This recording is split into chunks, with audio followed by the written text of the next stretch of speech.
Hey, good afternoon. Hope you're having a great Thursday. My name is Pastor Dustin. Thank you for tuning in to Faithful Devotionals. Over the last couple of weeks and months, we've been talking about very important maturing truths from James chapter 1. James chapter 1 has 7 introductory thoughts to prepare us for 12 really mature teachings in chapters 2 through 5. And if you don't get the maturing, the start here in chapter 1, the maturing thoughts there, you're never going to be ready for the big stuff later on. And so we need to understand and we need to ask ourselves, here's a question for us Christians: are we mature? Am I a mature Christian or am I a baby Christian? Well, what's the difference between being a mature Christian and a baby Christian? Well, it's milk and meat. It really is. Milk is the doctrine, it's the teaching, and meat is living it and chewing it and still being able to swallow the things that come your way.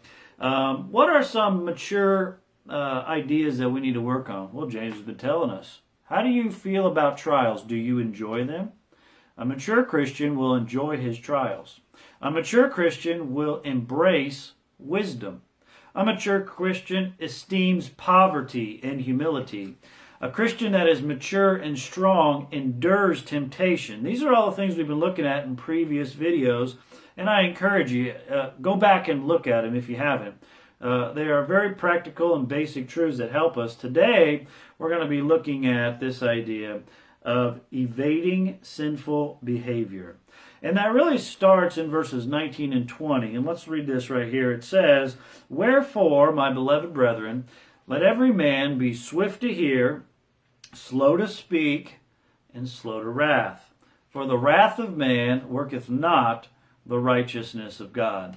If we're going to evade sinful behavior, we really need to start with this external wrath that pops up in our life we see here in verses 19 and 20.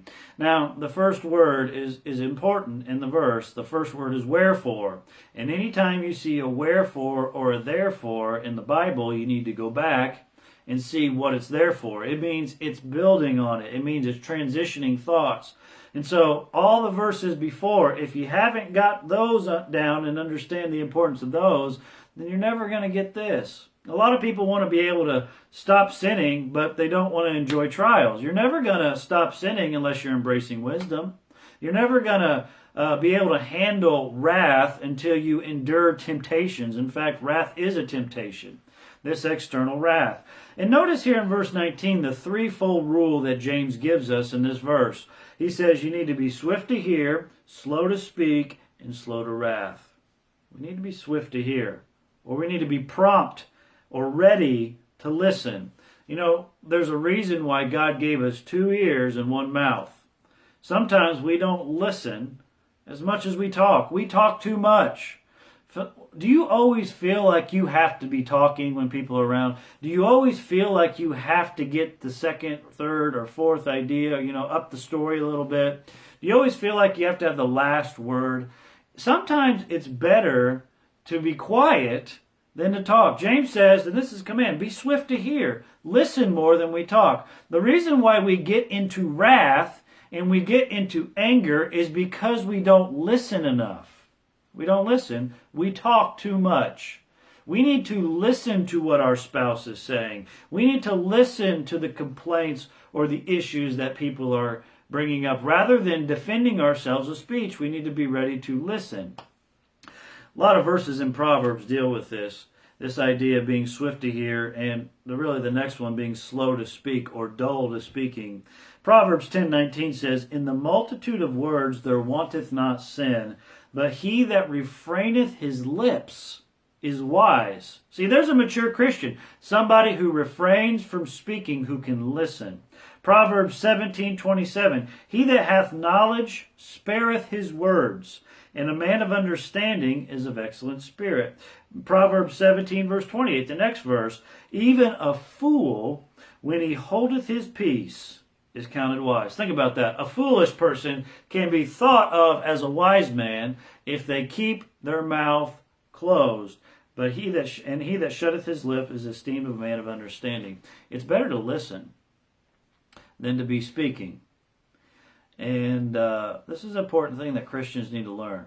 We talk too much, and our mouth gets us into trouble. Believe me, I know. I'm a pastor. My job is to talk. And often I can talk so much that I end up saying something that is wrong. It's really a matter of statistics. The more you talk, the more opportunity there is to say something foolish. There's a lot of things that I wish I could take back if I just would have kept my mouth shut. Every man needs to be swift to hear, slow to speak, and slow to wrath. The more you listen, the less you talk, the less you will become wrathful. Now, the word wrath here is important. What is wrath? Well, it's not anger. It's a step up from anger. Wrath is something that, as the Bible defines, is a violent passion. And wrath is not usually kept within. Anger can be kept within. Anger can be in the heart, but wrath expresses itself. Wrath lashes out. Wrath is visible. It's possible to be talking with somebody that is angry and not know it, but it is practically impossible to be talking with somebody that's wrathful and not know it, because they show it. You need to be slow to wrath. And that's where you get the second point here. We need to beware of this external wrath. There's a threefold rule in verse 19, but there's also a temperate reasoning in verse 20. And he gives us really a warning here that says, "For the wrath of man worketh not the righteousness of God." Now, God has wrath, right? And man has wrath.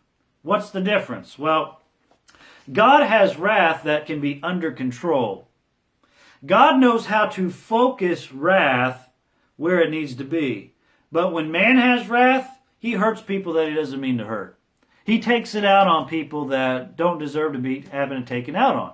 When we have wrath, I cannot control my wrath. I am like a bull in a china shop. But God, when he has wrath, he's like a sniper. He knows how to directly control that wrath and put it right where it needs to be.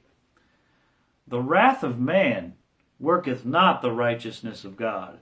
Boy, what if somebody is doing something that deserves wrath? Let God take care of it, not you. Let God deal with it, because God knows how to deal directly with it. He is not clumsy in his expression of wrath. He is pointed and controlled. We are not pointed and controlled when it comes to our wrath. Proverbs 16:32. He that is slow to anger, which means eventually slow to wrath, is better than the mighty. You want to know what a mighty person is? Not somebody that can destroy someone. It's someone who can control themselves. That is true might. And then it goes on to say, "And he that ruleth his spirit, than he that taketh the city." My friend, your wrath does not fix things. It makes it worse. So instead of dealing with wrath, why don't you let God deal with your problems? There are all sorts of things going on in our nation, in our lives, in our country, in our world that are worthy of wrath, but not your wrath, God's wrath. Let every man be swift to hear, slow to speak, and slow to wrath. For the wrath of man worketh not the righteousness of God. If you want to evade sinful behavior, beware of wrath. Hope it's been a blessing to you. Have a great rest of your day. God bless you.